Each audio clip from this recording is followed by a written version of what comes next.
Assalamualaikum warahmatullahi wabarakatuh. Apa kabarnya hari ini anak-anak? Ibu harap kalian semua dalam keadaan baik. Baiklah, hari ini Ibu akan mengajarkan tentang materi iman kepada kitab-kitab Allah.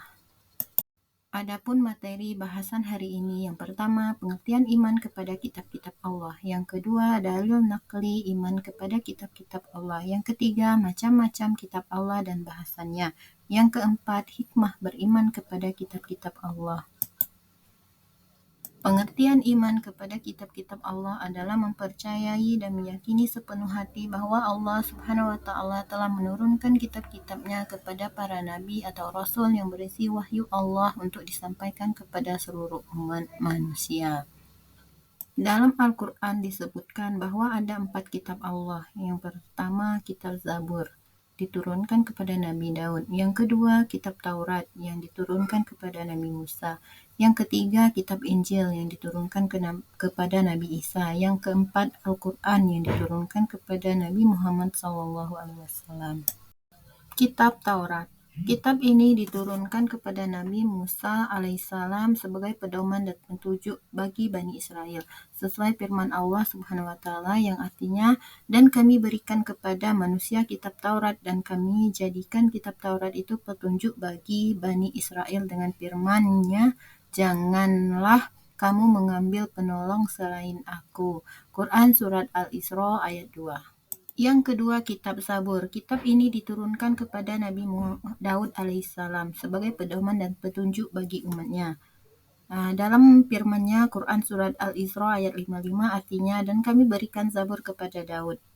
Kitab Zabur atau Mazmur berisi kumpulan nyanyian dan pujian kepada Allah atas segala nikmat yang telah dikarunianya. Selain itu berisi zikir, doa, nasihat, dan kata-kata hikmah.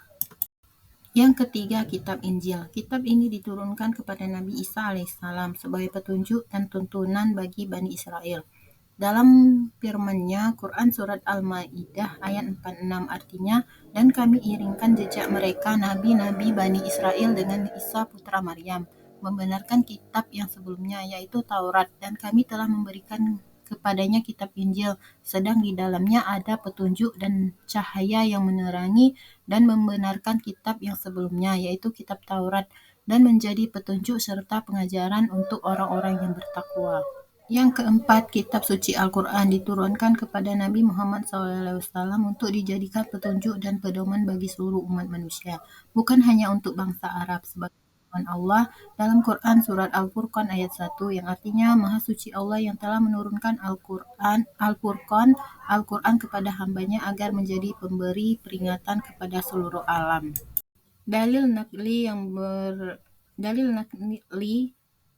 tentang materi beriman kepada kitab-kitab Allah. Yang pertama, Quran Surat Al-Baqarah ayat 136 yang artinya, katakanlah hai orang-orang mukmin, kami beriman kepada Allah dan apa yang diturunkan kepada kami, dan apa yang diturunkan kepada Ibrahim, Ismail, dan anak cucunya, dan apa yang diberikan kepada Musa dan Isa, serta apa yang kepada nabi-nabi dari Tuhannya. Kami tidak membeda-bedakan seorang pun di antara mereka, dan kami hanya tunduk dan patuh kepadanya.